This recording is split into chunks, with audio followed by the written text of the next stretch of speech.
నేటి యువత మాదక ద్రవ్యాలకు బానిసవుతుంది అంటూ వారిని కాపాడవలసిన బాధ్యత మనందరికీ ఉంది అంటూ ఒక ప్రభుత్వ ఉపాధ్యాయుడు వినూత్న రీతిలో నిరసన చేపట్టారు.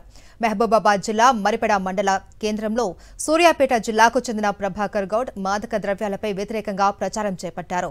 మత్తు పదార్థాలను వినియోగిస్తూ యువత విలువైన జీవితాలను పాడు చేసుకుంటూ ఉన్నారని, తల్లిదండ్రులకు గర్భశోకం మిగులుస్తూ ఉన్నారని ఆయన ఆవేదన వ్యక్తం చేస్తున్నారు. అందుకే తన వంతు బాధ్యతగా నల్ల దుస్తులు వేసుకుని డ్రగ్స్ పై వ్యతిరేక ప్రచారం చేపట్టినట్లు చెప్పారు.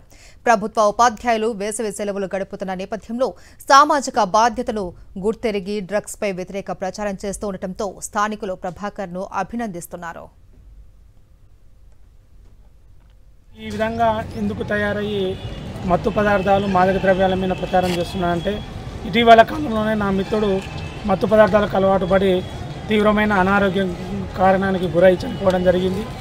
మరియు ఈ రోజుల్లో పేపర్లో కానీ, టీవీలలో కానీ, వాట్సాప్లో కానీ ఎక్కడ చూసినా కానీ మత్తు పదార్థాలకు మాదక ద్రవ్యాలకు అలవాటు పడి ఎక్కడో ఒక చోట ప్రమాదాలు కానీ, అఘాత్యాలు కానీ జరుగుతున్నాయి. మరి ఇంకోటి ఏంటంటే, ఒక సామాజిక బాధ్యతగా నేను ప్రభుత్వ ఉపాధ్యాయుని, యూనివర్సిటీలో చదువుకున్న విద్యార్థిని కాబట్టి ఒక సామాజిక బాధ్యతగా నేను ప్రచారం చేయాలని అనుకుంటున్నాను.